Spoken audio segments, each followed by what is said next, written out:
Hello, everyone, and good morning from Los Angeles. Welcome to our panel, a new class of agents bringing a fresh perspective to representing composers. My name is Thomas Mikusz. I'm a board member of the Alliance for Women Film Composers.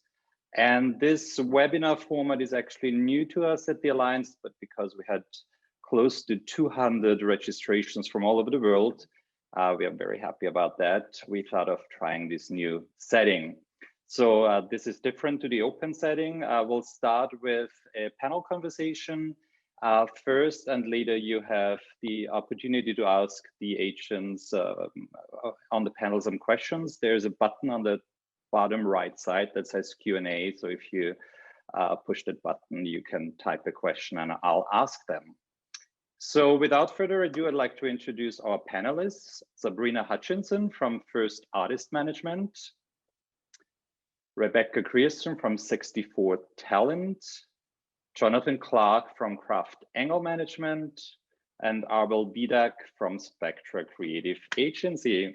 Hello and good morning. You all have to unmute yourself. Morning. Morning. Hey, thanks for being part of this panel. So let's go around. If you want to introduce yourself with a few sentences and also name some of the clients you are representing. If you want to start, Sabrina.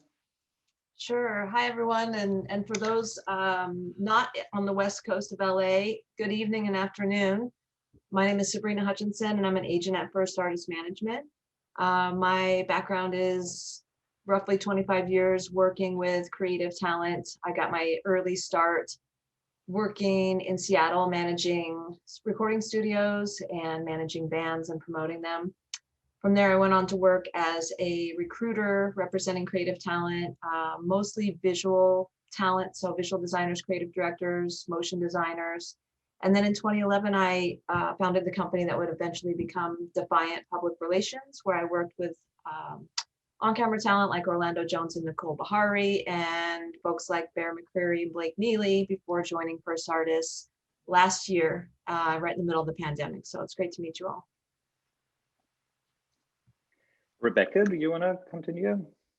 Sure. Hi, I'm in New York at the moment, by the way, a little bit ahead of you. And it's a really weirdly hot day for April, so it's thrown me off. But yeah, just in a nutshell, so I'm the managing director and music supervisor at 64 Music and one of the founders of 64 Talent, which is a new boutique composer agency, which we've launched, and it's solely dedicated to underrepresented composers. Kind of born out of me being one of the advocates for Free the Work, which is a huge database that I built with Jenna and Harriet from Manners McDade, and it's grown from like a couple of women to like over 200 composers. So yeah, we're a full service agency, so we do music supervision, we work with sound designers, we have a catalogue of music and now composers. So yeah, that's us in a nutshell. Jonathan. Hi, everybody. I'm Jonathan Clark. I am an agent at Kraft Engel Management. Please feel free to call me John, much easier for everybody.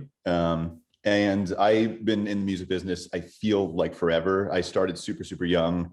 I'm a musician in my own right. I'm bold enough to call myself a musician, I guess. Certainly not a composer. I started in A&R at American Records, like really early on in my career with this Rick Rubin's record label. So I was scouting talent at the Knitting Factory at 1 a.m. on a Wednesday, and kind of fell in love with what it meant to work with talent in that way. From there, I went under the wings of Bill Siddons, who's a legendary rock and roll manager, The Doors, Crosby, Stills, and Nash. And he took me under his wings and taught me how to put pins in maps and call hotels to make sure rooms were booked for our artists on tour. And that's where I fell in love with artist management. And then all the while, my love for film music was always there. And Kraft Engel was sort of right place, right time. They hired me as the receptionist in 2010. 11 years later, I don't think they can ever get rid of me now. And here I am, just representing composers, and I love every second of it. It's super fun. All right, I'll jump in. Hi, everyone. I'm Arbel Bedak with Spectra Creative Agency. I actually did get a degree in composition and moved to LA to be a film composer, and very quickly realized it was probably for a lot of other people and not for me, which is why I think I have so much respect for everything that composers are doing in this industry. But I started out helping build a company called Score Revolution, which represented film scores and composer music for sync licensing. And that's kind of when I fell in love with working with composers and with score music, and kind of moved away from writing music myself. I then became an agent for a few years at Evolution Music Partners.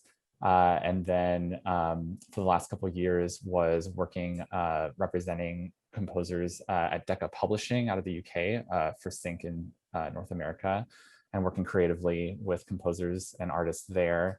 And then this past fall, in the middle of the pandemic, set out to start up a new agency. And so in March, I launched Spectra Creative Agency, and am representing a really amazing roster of emerging talent and really diverse talent. I'm very excited about it.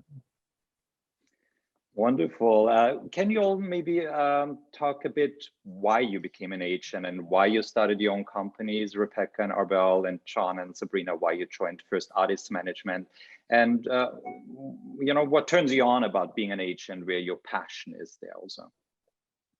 Whoever wants to start. I'll start.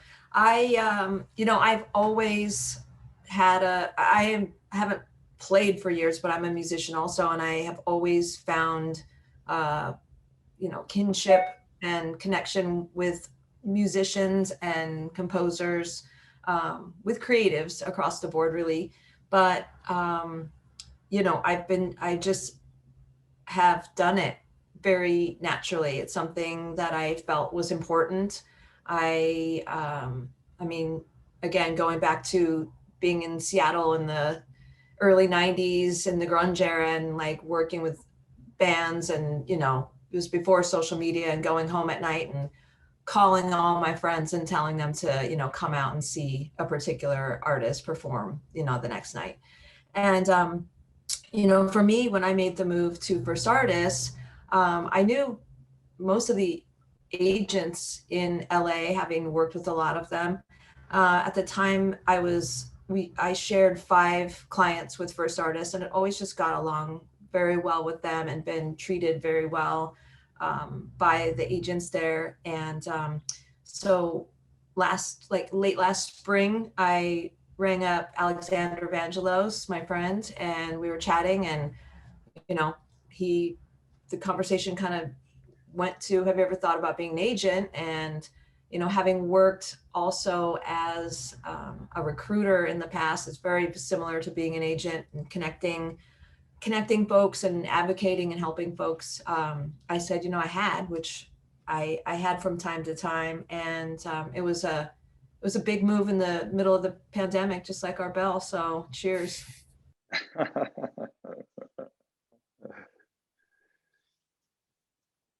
Who wants to jump in? I can jump in. I mean, I kind of touched on it a little bit. I think already off the bat, like, you know, having attempted the scoring career, I mean, not very, very briefly, really, kind of coming out here and just like really seeing what goes into it. And especially nowadays with so much technology and just the whole process of scoring, you know, just really created this very deep respect for the folks who are doing it. And, you know, I just became very passionate about supporting. It's kind of like those who can't do teach kind of thing is kind of how I kind of perceive it a little bit. So like, I just felt like, you know, I really wanted to, it wasn't even like that conscious. It's just kind of felt naturally. I just ended up kind of committing myself and my career to really trying to champion composers in various ways. And it's been great to be able to do that in various capacities. But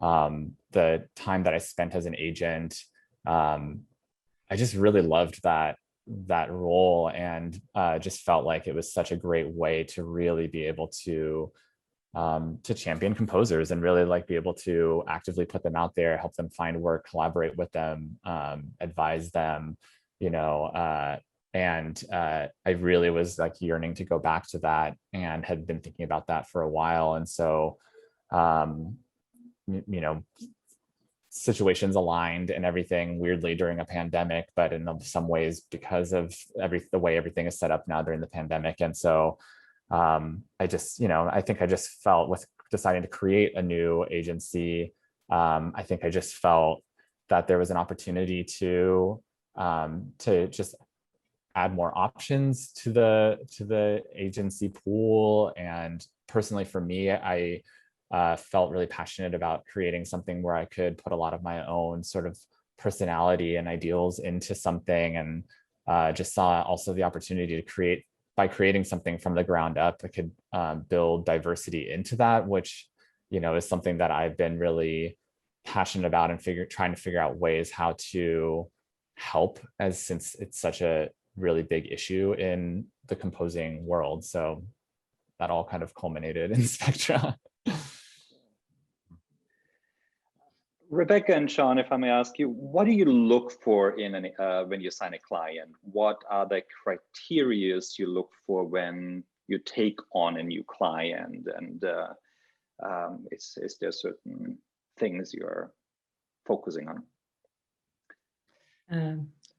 I'll chime in fastest on the buzzer. I would say that I really think it's a really good question. I feel from our standpoint, it's really, you know, having like a passion for music, living and breathing it, being like completely dedicated to it. But I also think clarity of direction, instead of being someone who wants to write a bit of everything and a kind of jack of all trades, like we're kind of focusing on people who really, really know what they want to be writing and kind of really owning that space. I think because we're like a new entity and we're not, you know, agents in the traditional sense, because we've come at this as a music supervision company. So I think like the patience to grow with us as well, and taking a leap of faith. Then I'd say like a lot of resilience, because especially for underrepresented creators, like it's a lot of rejection, and it's like being able to like kind of handle that rejection without going to pieces, and, you know, being able to sort of work together to kind of be positive and work through it.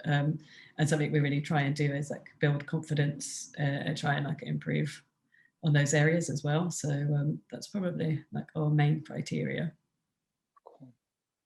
I'm going to do my best to answer both questions. You ready? I'm going to try. Yes, so, please.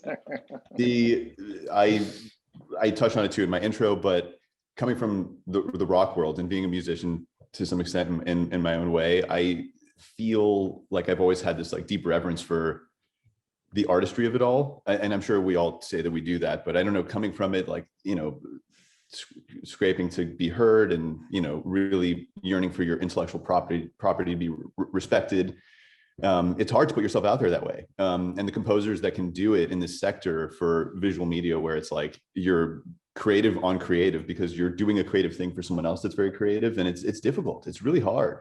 So the more I get into it, the more love and respect I have for the composers that do it, because it's so different than the rock world. It's just so much more brutal in a lot of ways. So I think to be an advocate for those that either don't know how to navigate those waters because they are so political and crazy, or even if they've been doing it for 20 years and 30 years and they still just need a fresh perspective on what it means to do this, especially in the changing climate of our industry of inclusivity being a very hot button thing to talk about at the moment. But, you know, it's a changing landscape. And I think because of that, it's actually triply exciting for most composers from all different walks of life, regardless of like race, gender, creed, socioeconomic background. Like there's exciting opportunity for everybody because of just the sheer volume of stuff out there. I mean, even through a pandemic, somehow the industry, like it was shaken a little bit, but it never really faltered. It really it was really encouraging and still is, at least from this seat.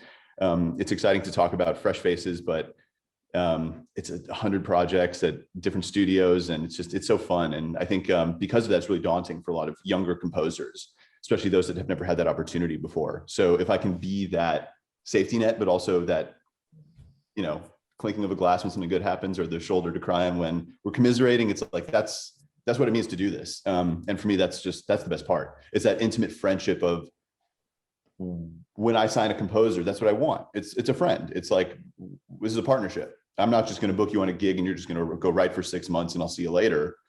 There are hiccups, there's ups and downs. It's a roller coaster the whole way through. And a career is a legacy. And also success is very relative. So each composer is going to have their own vision of what it means to build a career. And you have to share that with them. I can't have the same conversation with I have a lovely roster of about 20 now, and I don't have the same conversation with any of them, because they're all so different. It requires that handholds, but also this general, I don't know, just this general positivity of look, it's such an exciting time to be a composer. So to help them see that through and, you know, be there with them, that's the best part of this. So.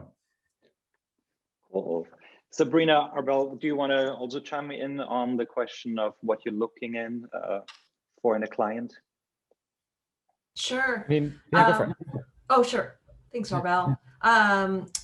You know, definitely someone with who, as my mom used to say, you can get in the harness and pull, you know, someone who is going to be, you know, a team player in the process. And, you know, the timing is always such a big factor as well. I mean, I meet so many wonderful composers, and sometimes we partner right away, and sometimes it's, you know, takes a bit. That's something that I think can be really frustrating for folks who are, you know, looking for an agent for the first time. Is, you know, I really need help now, and that timing is oftentimes a big factor. But first and foremost, talent, and like John said, someone with whom I can really, you know, I'm friends with all my clients, and it is a very important relationship that does have ups and downs. And if you don't have that partnership, you know, there won't be longevity, which is important, I think. So, Arbel. Ditto to all of it. No, yeah, I mean, I think everyone has kind of touched on all these different factors that I think we all kind of take into account. I mean, I think, you know, especially in working with some like emerging talent, and we're developing talent, and on my roster, you know, there's just so many other factors. You know, I do a lot of kind of following my gut, and a lot of that has to do with like just the connections I'm making with people, which is also like a very fascinating thing to say, because I'm now like fully vaccinated and planning to finally do a tour of meeting like half of my roster in person for the first time, because all of this has been like happening over Zoom or Google Meet or something. But you know, you know, I can talk to someone and pick up on, you know, I'm already talking to them because I'm excited about their music and about some of the things they've been doing. But then in like actually meeting them, there's a lot of other factors that I'm picking up on, you know, that I know that, first of all, like everyone's kind of touched on, like be really seeing that a friendship can be started there, and that we're building a connection on a personal level, that I feel excited about them, because if I feel excited about them, then when I go and talk about them to other people, that excitement's going to come out very naturally. I don't want to like take on somebody if I'm not going to feel like I can get in the room with someone and like just very naturally start like word vomiting about them. And so that part of it is really important to me. And I think, you know, also again, kind of like what Sabrina touched on with timing, you know, there's something to say for also like having a certain amount of momentum building that we can then jump on and continue to build on. And I also just like really pick up on people who have this like drive inside them, which really excites me. And I know that they understand what the partnership with, which I'm sure we'll get into more, but like what the partnership with an agent is. And it is a partnership, and it's not, you know, great, thanks, go like find me work now. It's like I'm working with a lot of people who I know are still really hustling because it's ultimately their career, and I want to help them continue developing it, but they have to keep doing that. And everyone I'm working with knows that and is doing it. And I'm excited when I see that they're just like hustling out there. They like text me suddenly with like a really exciting thing or a conversation they had, or like someone they came across or something, you know, and I'm just like, yeah. And like, kind of like what John talked about, of just like being able to like have those, even if they are a bit smaller in the grand scheme, like having those exciting moments together and like getting to celebrate smaller victories, because they're also victories, you know, or being there when it's a tough moment, and, you know, and kind of doing a lot of encouraging. So yeah, I don't know, all of that. Cool. Before we go into more detail what an agency actually does, I want to touch upon something that Rebecca mentioned when she said that she's not necessarily looking for a jack of all trades. And so the question is, how important is it for composers to be specific, to be a specific artist, be it the sound, be it, you know, the music, instead of saying, hey, I can do anything, I'll do anything, I work in any genre, I do any music. So how do you guys see that?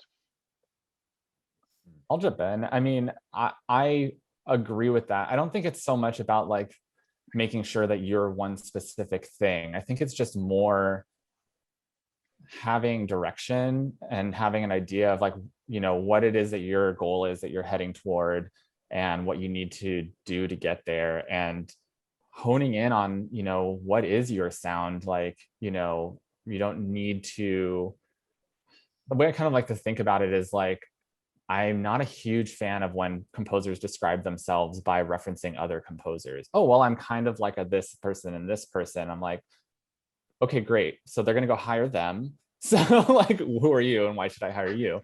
You know, it's like, you have to kind of think about that.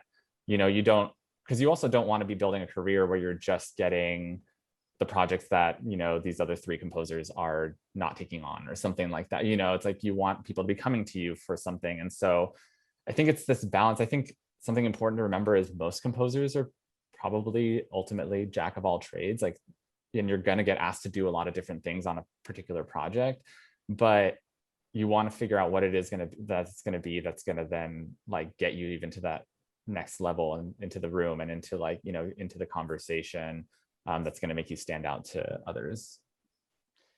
That's an interesting, I agree generally with a lot of that, but there is this thing that I like to do with my folks that sort of pushes them in a way to think about themselves and their music in a way that I don't know that they would. And this is like an old Laura Engel-ism, by the way, but it's like, hey, let it be a good problem that the phone rings off the hook for like, you're the genre person. Like if you're the horror guy or like the comedy gal, like it's cool. Like that's great. I would hope that you would be such a king or queen of like that sector that it's a good problem where you're just so busy in one vein of the industry. Like that's great. And then we can diversify from there. That's cool. But then if something hits my desk and it kind of makes sense and we want to go outside the box, or if that one client who does a lot of comedy came to me and said, you know, I'd really love to do a Marvel show one day. It's like, cool. Well, let's work towards that. Let's get you thought of in a different way. Let's find a Marvel-ish project that you can kind of sink your teeth into that's a little bit of lower hanging fruit.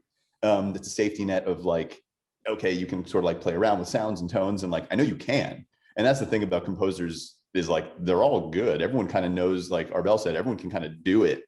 It's just a matter of being thought of that way and then being hired to then do that. So I don't know, to get experimental in a little way too, it's kind of fun because again, in 2021, where artists from all walks of life are coming in, putting music to picture in some way, it's such an interesting time for like people who have never done it before to then just be thought of for a show because they do a sound in some other sector of the business. So composers who've been doing this for a long time or haven't touched on that, they look at that and they're like, well, I want to do that too. And it's like, yeah, and you should. So let's get creative at that point. Let's figure out creative ways to not genreify you too much if that's really where you want to go. So again, case by case, but it's kind of fun to push them in weird directions that yield some really incredible results. I think we could talk about this one single question for an hour plus because there's so much to it, and it really depends on where someone is in their career, and really, you know, their ability to say no to things as well. Early in, you know, a composer's career, they're really looking to kind of just get those credits, right? They're more open to taking things, and it's important to be as mindful as possible to, you know, take on the best projects you can, whatever that means for you and your goals. And it can be really hard for folks, both from, you know, just an excitement and an eagerness perspective, but also, you know, if this is your, you know, sole means of income, it can be hard to turn down projects. But sometimes that's, you know, called for. And then, like John said, yeah, like what a great problem to have is needing to move out of, you know, a perception of one thing into another and demonstrating. And that's the thing, you know, folks are constantly reinventing themselves, and you know, most folks, I'll say, you know, an agent is someone who can help guide you in, you know, the right direction and kind of say, okay, here's what we're working with, you know, here's where you want to be, how can we get you on that path and make sure you stay on that path. Goals are really important to have and to review and to reflect upon regularly. Rebecca, do you have something to add to this question? Yeah, these guys have absolutely covered it really beautifully. Cool. I would love to touch back on that kind of the why we launched 64 Talent, because I didn't answer that, but yeah, really for us it was a response to the lack of diversity in film and TV, and a lot of it came from the advocacy work I was doing with Free the Work and kind of making these connections, like mentoring people, and it's kind of like not having the bandwidth at the time to kind of mentor everyone, so it's basically kind of answering to that and trying. It just felt like a kind of natural progression for us to represent some of these composers we've been kind of building up, but it is definitely, you know, it's not a bandwagon thing, and I think at the moment there's a lot of bandwagoning and just jumping on, and I think, you know, we've been developing this for about 4 years now, so that was kind of like circling back on that. That's kind of where we were coming from on 64 Talent. Cool. So I want to go into now, what does an agent actually do? We had a conversation early in January with a few agents, and we realized there's a lot of myths out there, and maybe we can talk about some of them. Like one being, an agent actually doesn't get you work, they just close the deal for you, or you bring the work to an agent, they don't get you work, or don't ever approach an agent, wait till they approach you. So maybe we can talk about all of that, and that will also answer, I know in the chat room there's some questions. So what is it exactly that an agent does? And so if we can cover all that in the next segment now. Oh God. Someone else go first. Descriptions. Right. Go for it. So, well, the first question is, do you actually get a client's work, or do you just close the deal? I get clients' work.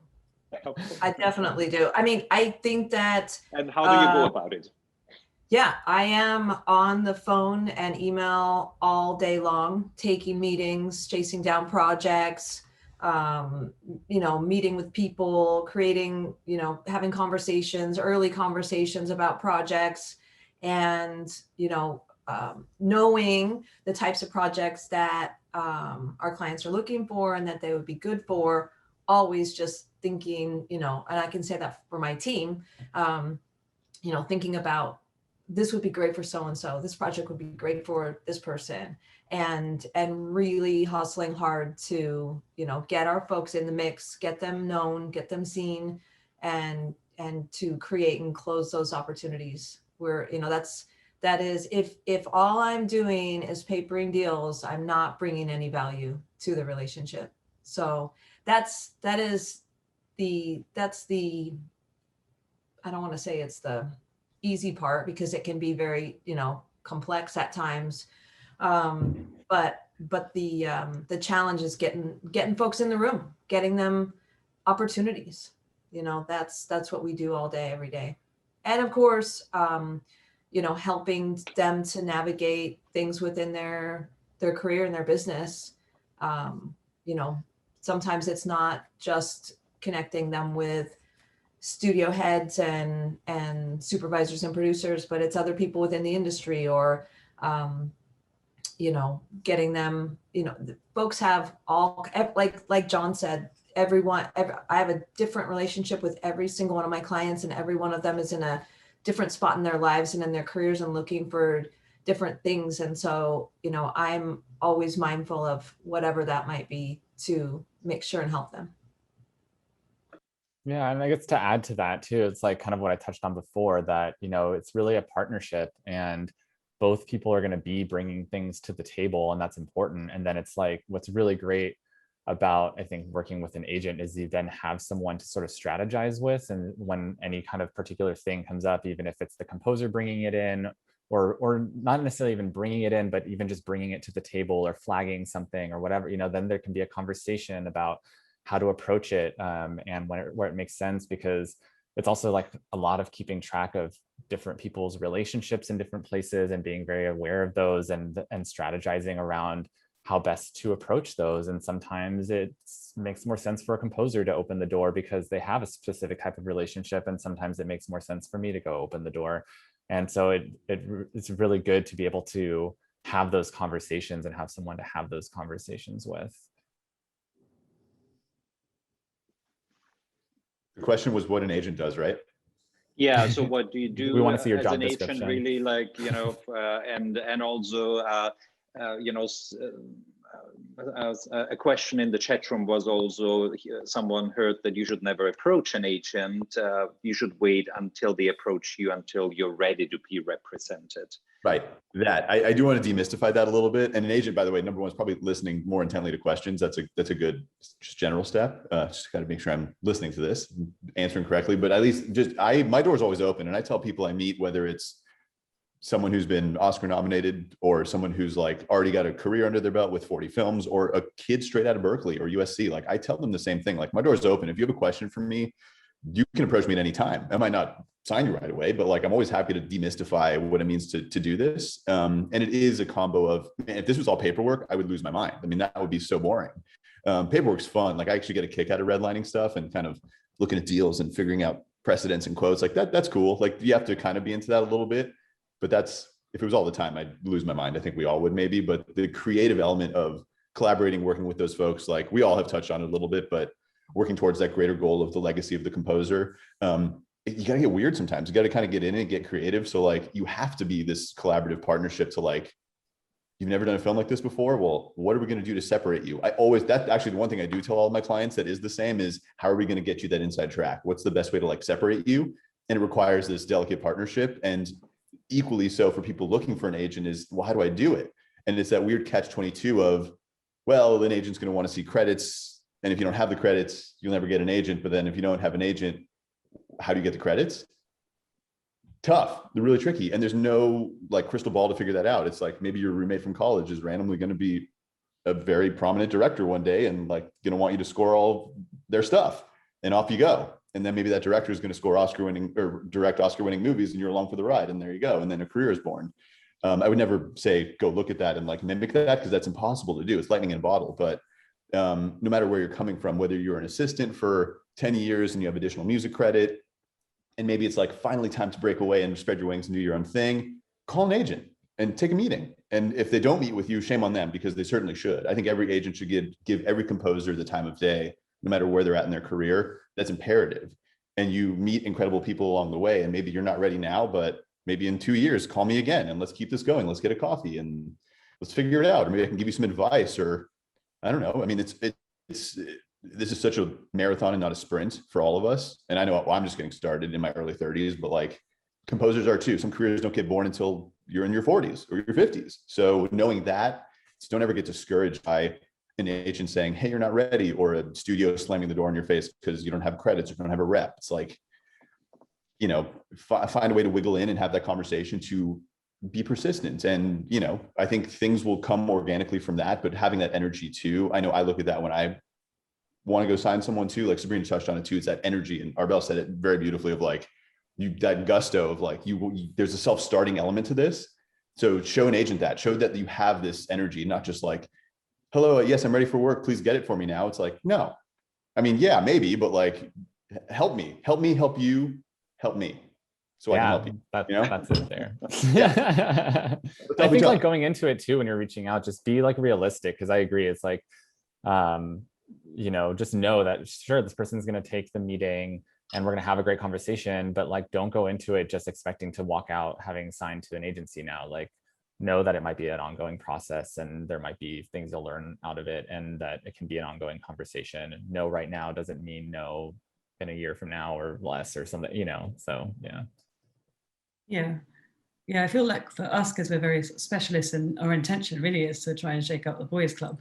So we're kind of coming at it. We're trying to create opportunities and have people paid really well for it as well, not like paid half rate because they're new. And so negotiating is like a big element of what we're doing, and trying to justify, you know, why they should be paid the same as whoever scored it last. And also like a big part of it, I'd say, is like helping to build composers' confidence. There's definitely like a difference in the way that white male composer approaches a meeting, sometimes to a woman who, sometimes the men are very unapologetic about things, and kind of, sometimes we find that women will sell themselves short and won't have the balls to say, oh yeah, actually I could do that. So we actually do like a little mentoring in that sense as well, and about like, you know, training people how to take a meeting better and being like really kind of bold and just kind of not underselling at any point. And even like with the way people, if they're doing their own hustling, we're there to support and help kind of people reframe the way they're approaching people. And that's like, you know, email language is really important. Even things like, oh, I think I could do this. It's like, I can do this. And so we try and kind of get into the details like that with people. It's, you know, it's really mentoring, brainstorming together. Yeah. I got a few questions also from international composers who are not US based, and they are wondering if you are considering composers also that are not based in the United States to take on in your roster. Yeah, jumping in quick, we are already actually. We have offices in London, so we have quite a big European presence. So yeah, we're definitely open to that. Yeah, we also have an office in London, and we have composers all over the planet. We have composers in Nigeria, in Ireland, in South America. Yeah. Yes. Yeah, likewise. I have clients around the globe. Yeah. And have you ever signed on a composer who has never scored a film or TV show? That's also an audience question. And what is it you look for them, you know? You want a good story? Yeah, please. So one of my first clients was Stephanie Ekonomu, who used to work with Harry Gregson Williams, was the protege of Harry for a long time, and Harry is one of my favorites. And so one of the few composers when I first started working with Kraft Engel who I actually knew was Harry. So as I learned what it meant to be an agent over the course of time, I always thought like, man, anyone coming out of Harry's camp's probably going to be pretty good. And I remember when it was time for me to first think of a roster of my own, Steph was the first person I called and she had never done anything. It was all additional music, but I found some cue sheets through some friends at old studios because we didn't rep Harry. So I had to like go find cue sheets, and I found her name on some cue sheets, and I saw the IMDb, and it had a ton of additional credits, but no actual credit yet. And I thought, man, that's like, what a story too. Cause like I had no clients and she had no credits. And I thought, if I'm going to do this, maybe that'd be a fun way to start, just to kind of grow together and kind of like work our way up together to figure this out, and let's see what we can do. And I sort of gave a very rough, I found her number or email, and we got in touch, and I think she was surprised to hear from me, but I sort of did my thing at her, and it was like, I guess I do need an agent. So I sort of committed to, like, yeah, it's like, it's time. And I said, well, you know, let's be respectful of Harry, and we'll obviously give it time, but let's get you there. And from there, it's been like this very beautiful 4 years later, it's like, we're having so much fun. And it's just like so fun to say her name, and she's so down for the ride. And like, so yes, I mean, it was right place, right time for the both of us to be like, hey, no credits, like, sure. But even now, like if someone has no credits and they're coming from a different sector, like a couple of weeks ago, I just signed Toki Monsta, who's a DJ, electronic artist, who had never scored anything before, but I've been a fan for years. So I approached it from this like, hello, I'm a fan. And I called the manager and I thought, oh, you know, I'm just going to, who knows, maybe she ignores me and doesn't want to do this. I have no idea. But I thought like, man, what a time to like blur the lines of what it means to put music to picture. Let me just call one of my favorites and see what she says. And she was like down. And as of like 2 days ago, she's scoring her first show. So like, you never know. It's just like credits kind of, they mean something, but like they also kind of don't sometimes. It really depends. But short answer is you got no credits, but you got the gusto, you got everything else going for you. You have other things that are really special working for you. You know, something special could come from that too. And Stephanie has a big premiere coming up next Friday with Jupiter's Legacy on Netflix. Shameless plug. Thanks, Thomas. Love it. May 7th on Netflix.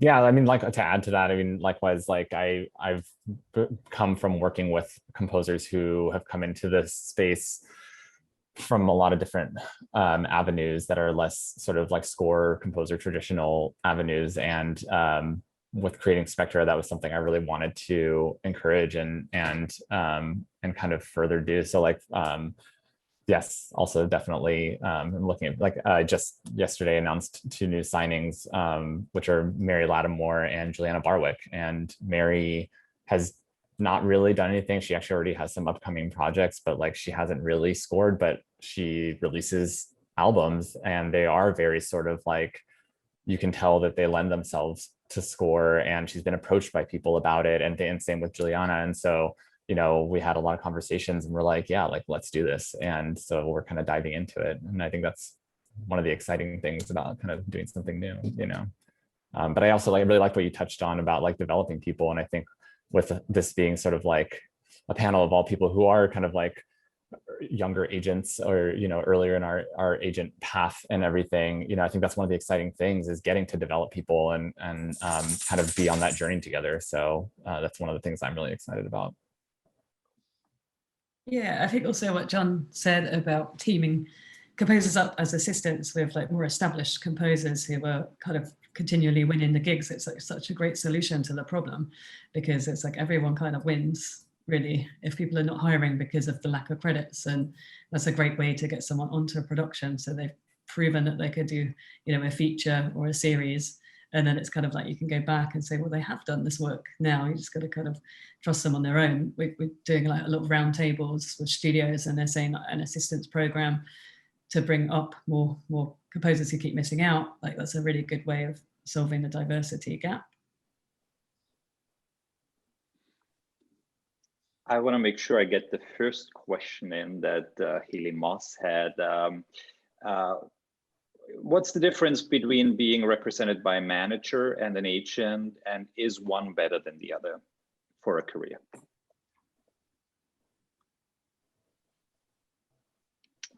I think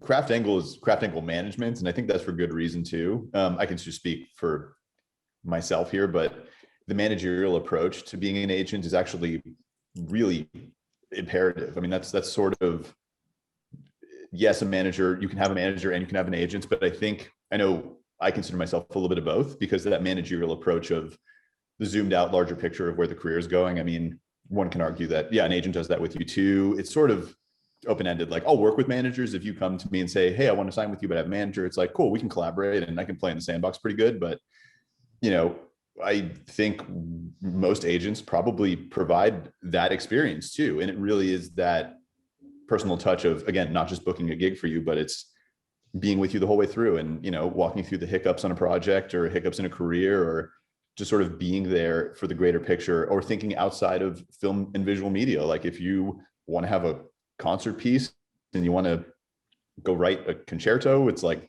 okay, you want to go play a show at the Hollywood Bowl, or you want to go do anything creative. It's like, there's so many ways to kind of put yourself out there with music these days, also away from screen, like I said. So that's a part of it too. And that's a manager's role, to sort of like get ahead of it and think outside the box for your folks.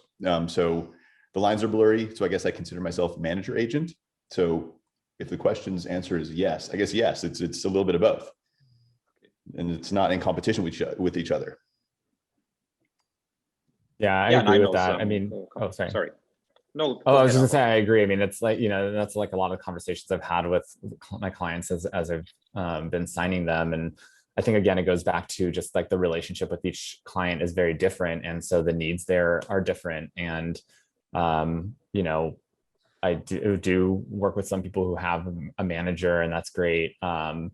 And so it's, you know, the focus can be a little more just on the scoring realm, but I'm working with a lot of folks who don't. And I have a lot of conversations about all the different possibilities outside of scoring and how they can all just be interconnected and speak to each other, and basically let them kind of take the lead a little bit on like the role they would want me to play in some of those other aspects, because I'm basically like down to jump in and do it.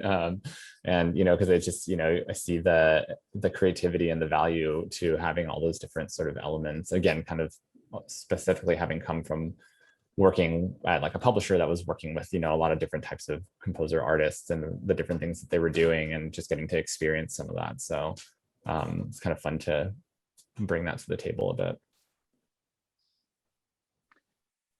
I want to ask you all a very practical question, and that I want each individually to answer. If people approach you, what is the best way? Is it per email? What should be in the email? Should it be an essay? Should it be music? Should it be a link to their website, to SoundCloud? So very practical. If someone wants to get in touch with you to be represented, what is the best way and what should they include? I like email. Sure. Thanks, Thomas. I prefer an email, something, punchy, not too long. Give me a couple links and tell me a little bit about yourself. I really want to see your personality, and don't be apologetic about reaching out. I think John said that, or maybe a couple of folks may have said it, but you're very welcome. And even if the timing isn't right, that doesn't mean everyone has a start to their career. Oftentimes people who have been very successful, for whatever variety of circumstances, things may stall out, fall flat. They're just, not as busy as they once were, and they need to kind of kickstart things back again. So it's important to remember that, as a business owner, you got to just, keep at it. And if one person, isn't the right, if you have your heart set on working with a particular agent and that person isn't available or interested in that time, it's not necessarily a never. Don't become discouraged. It can be, look, putting yourself out there in such an intimate way with your work and creativity and your art, and having notes and critique and flat out rejections over and over, it is not easy. And so surround yourself with the best folks you can. And as you're looking to build your team or rebuild your team, just keep at it. And if it's a no or a not right now for me, that doesn't mean that you shouldn't keep at it and that we shouldn't stay in contact, because it is so much about timing. And don't let those no's discourage you, regardless of who they are from. Thank you, Sabrina. Rebecca, do you want to jump? Sorry, go ahead. Yeah. No, go ahead. Oh, okay. I was gonna say, just to add to what Sabrina is saying, because I agree with all that. Just take a genuine approach when you're reaching out. Again, showcase yourself, showcase your personality. I think keeping it succinct. As someone personally who kind of deals with anxiety and things like that, I can be someone who writes kind of longer emails than I should, because I'm well, maybe they're not going to quite get what I'm saying, and here's an extra 5 million words that don't need to be there. And I've gotten good at kind of going back through and trimming that. But I think that's an important thing. Give us a little bit of the benefit of the doubt that we're gonna get what you're trying to say. You don't have to give us too much of a step-by-step of every moment of your life, so that you're don't think that there's this one element that you left out and that's why you didn't get signed or something. It's just be yourself, kind of give us the rundown, share some music. Don't share too much music. Let us ask for more. That's a really big thing. I tell most people, if they ask if they can send something, I'll say give me highlights of 10, 12 tracks that are, what you feel showcases you. And that also gives you a good challenge to think about, because that's what you would do if you were pitching on a project anyway. You're not going to give them your entire catalog. So I think it's important to take that time to really think okay, well, what is my sound? What are the things I'm proud of? What are, that I'm going to highlight to this person? And then, because I have gone back to people and asked to listen to some more, or I'll ask well, what do you really want to be doing? Oh, okay. You really want to go into horror, put together your horror pitch to me, things like that. So, because again, I think that dips into the jack of all trades thing. And it's oh, well, do I give a highlight of everything I've written, or do I showcase what it is I want to be doing? And so I think just kind of, again, just be genuine, be yourself, know that we've all kind of said here, we want to listen. I think it's also important to just say talk to multiple agents, meet everybody here, meet all the other people, because it is an important relationship. You want to be with someone that you're going to trust and you're going to build a relationship with. And that's on both sides. It's not just us being like, we're picking people we feel like we can be friends with. Like, you should feel like you're being a friend with me too. Like friendship goes two ways. So like, you know, you want to be like, if you're going to set out on this like path of like building a relationship with someone and a partnership, then like you want that to be someone that you really are trusting your career with. So it's important to meet other people. I think it's good to meet everybody. Yeah, really nicely said. Yeah, I feel like being really genuine and authentic, and like it's kind of, you tend to put the ones lower down the priority list when it feels like a blanket copy and paste. And I'm sure everyone like knows not to do that, but sometimes you do feel like you're just being like mass targeted. So it's nice to have it really personalized, and it's kind of like your trailer. So for me, I like just to hear like the top 3 strongest tracks to like kind of hook me in, and then you kind of go into more detail. So I think that's like the most practical way to approach it. And I personally love someone who is like unapologetically them at all times. I mean, that's so, here's like a crazy newsflash maybe for some, but like music is not 100% of what's going to get you a job or a career. So much of it is like who you are and how you walk the walk and talk the talk. And I love that. I love when you're just like straight you and like, that's it. Like, you know, you should always be you. And I think before every meeting a client of mine ever takes, I always say, all right, so you read the scripts, you know the material, but remember, just like, don't think about it the night before, just you be you. So when you're presenting yourself to any agent, just do your thing and they'll see it. Because if you're not, they'll see through that. And it's, no one likes bullshit. Like, just no one has time for that. Just hit us with some music. I always love listening too. I think more of us should do active listening, because there is so much talent. And like I said, so many people are good that to not listen is just, I'm not doing my job right if I don't hear you. So step 1, yeah, send me some music. But step 2 is also just like, give me you. Because if you can give me you, then I know down the road, if we're working together, I can safely shove you in front of executives or directors and put you in a room for a meeting. And it's like, I trust you're going to do your thing. You know, Stephanie's a great example too of that. I can just reference her because when I met her, I loved the music. So I did the homework that way, but then I met her and it was like, oh man, just like this gruff Long Island, like from New York, like very like rough and tumble kind of thing, but like self-deprecating just the right amount. It was just like such a perfect splash of personality on top of like, oh yeah, she's a brilliant composer too. It was like winning recipe, you know, like that's, I love that. And I always take meetings, even like through the, you know, through all this, like I'll hop on Zoom with people and always free to hit me up. And in fact, I just sent my email to the group in the chat. So I challenge you all, you can certainly hit me up, like feel free. My door is always open, like I said, so open invitation. A few more practical questions. I try to sum them up, and I think 1 or 2 can answer because I have a feeling you all work similarly. So when a client signs with you, do you sign them for a year, or is it open until you part, or stay on for always? Or, I mean, is there a certain minimum time a client has to stay with you? And do you work on a retainer, a monthly retainer, or is it a percentage on their income? And if it's a percentage, is it only on the work you get the client, or is it on everything they make, also previous work?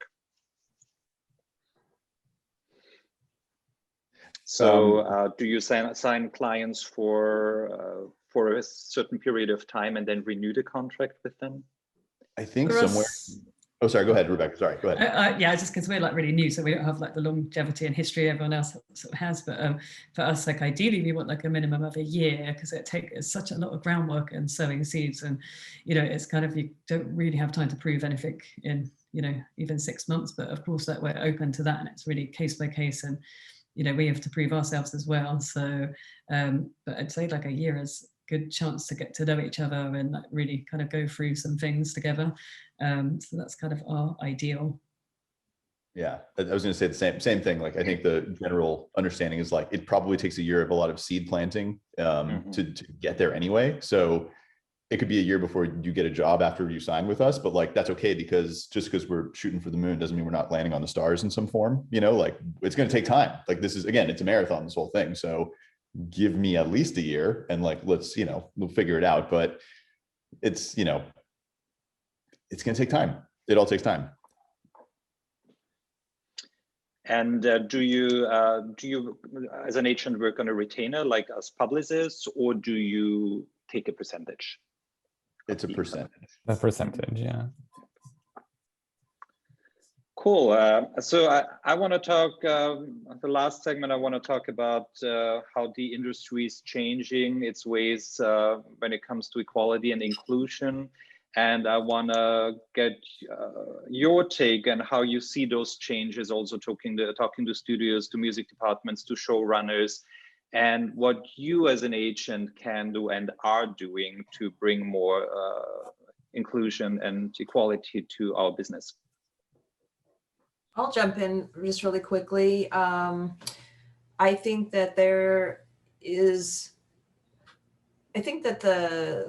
pandemic helped push society forward in a direction that we were already heading. I think it gave us a big, huge shove and sent us, 5 plus 10 even years into the future, in good ways. Sometimes not so good ways, but I think ultimately in good ways.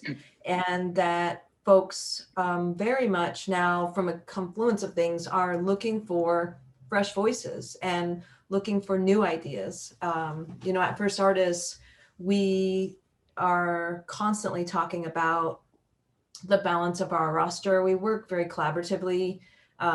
It's not, these are my clients and these are my projects, and we help each other. I'm constantly talking with the other agents there and trying to find the best ideas possible to submit on projects. And what's refreshing is that folks are looking for new voices, for new faces, for people who aren't necessarily known. And our diversity of our roster is not just in gender, ethnicity, location, but also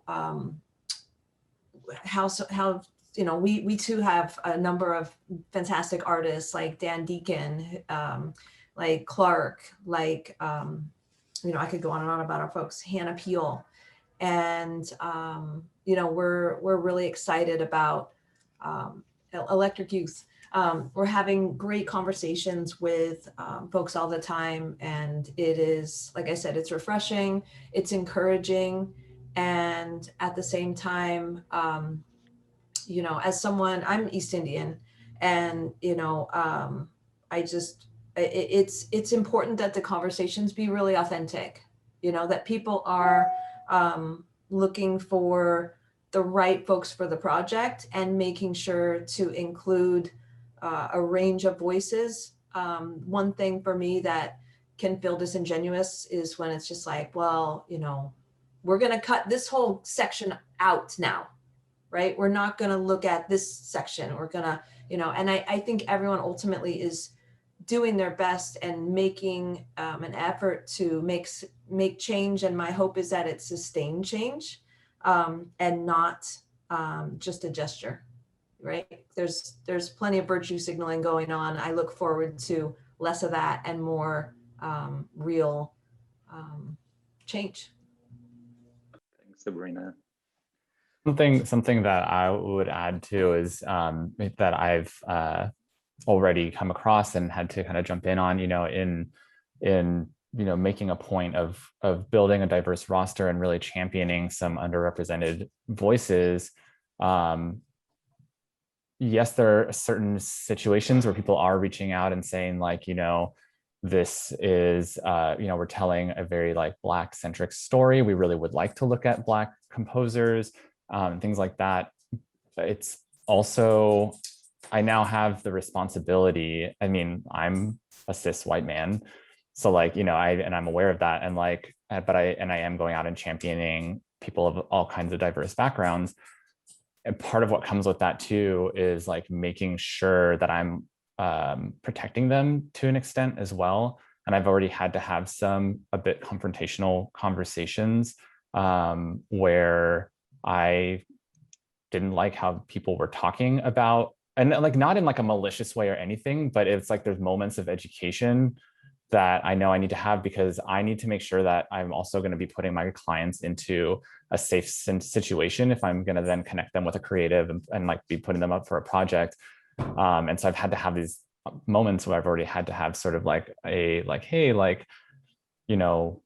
you shouldn't really be talking about this person's background this way, or like, you know, and things like that. And actually it's all been very positive and it's been good. And I'm glad to like be able to do that ahead of time so that the person that I'm representing doesn't then have to experience that. But I think it's also like an important step to kind of committing to the initiatives around diversity. You know, it's not just about like, great, now I'm going to just like put a more diverse pool of composers out into the world to get projects or something like that. You know, there's a lot of other steps, and I have a lot of like really good deep conversations with a lot of the composers I work with about their identity and how they identify, and how, you know, some may want to be put up for projects that are centered around their cultural background or sexuality or anything, and some might not, you know, and or there's a balance between that, you know. So yeah, I think it's like a really important thing, factor to keep in mind as well.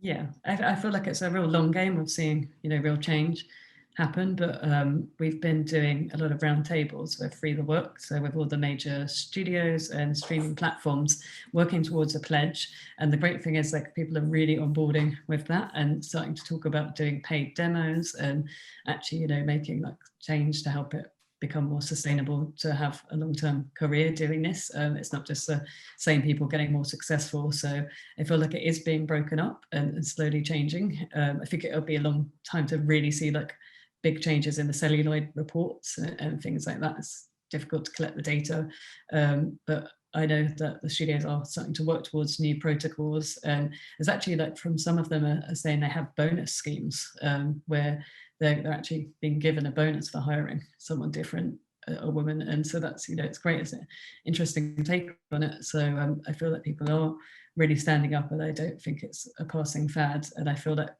everyone on this call is going to advocate more if they don't. So I feel that we're not going away.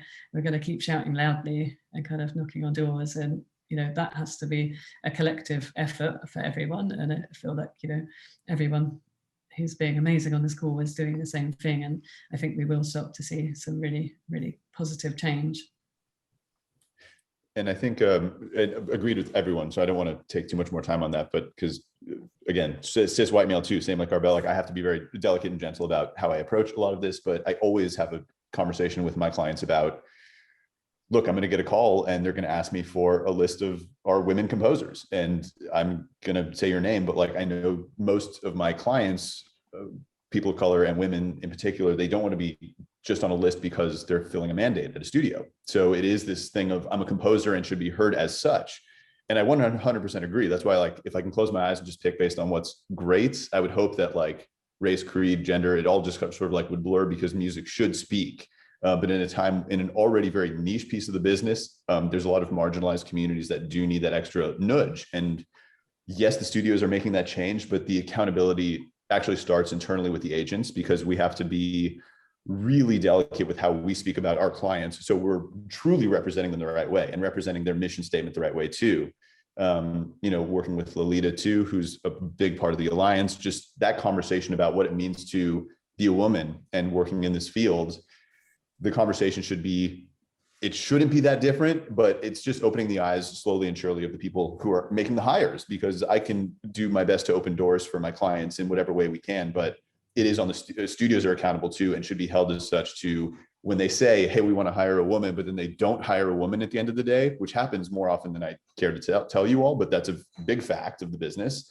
There are mandates that are in place, but then all of a sudden, if it's not followed through, we're all kind of looking silly with egg on our face. And then we all feel the effect of that. And it's just a big step backwards when that's the case. So we see that often enough where it's worth bringing up. I'm not throwing any studios under the bus, but just so like, it's good to say it out loud so we're all aware. And then from that too, regardless of background or where you are, where you're coming from, equal pay. Rebecca touched on that too. Like just because like a $10 million budgeted film should have a certain amount of money, regardless of like who they're hiring, right? So just because the credits might not be there, but we want to hire inclusively, then pay equally. I don't know. That just seems like a logical thing, but I mean, I'm shocked every day at how that is just not the case. So again, that's on agents to work towards that with the people who are hiring our clients to fix that over time. And it will take time, but slowly but surely getting there. It's very encouraging that these conversations are happening around inclusivity in our business, but long way to go. Unfortunately, we've come to the end of this panel. We're already a bit over. I apologize for not being able to answer all questions, but I think we could talk another hour or two and would just scratch the surface. But I thank you so much for your time, for your answering, giving your insights, advice. And I have to say, you know, also as a publicist, I tremendously enjoy working with all four of you. You're all dedicated, you're amazing teamwork because you have a vision. You really all watch out for your clients, and it's a pleasure to work with you, but, you know, also to have had you on the panel today. And we'll be doing more workshops and professional development seminars for the Alliance for Women Film Composers for members and non-members. So watch out over the next few weeks and months. If you're not a member and you want to learn more about the Alliance, check out www.awfc.com.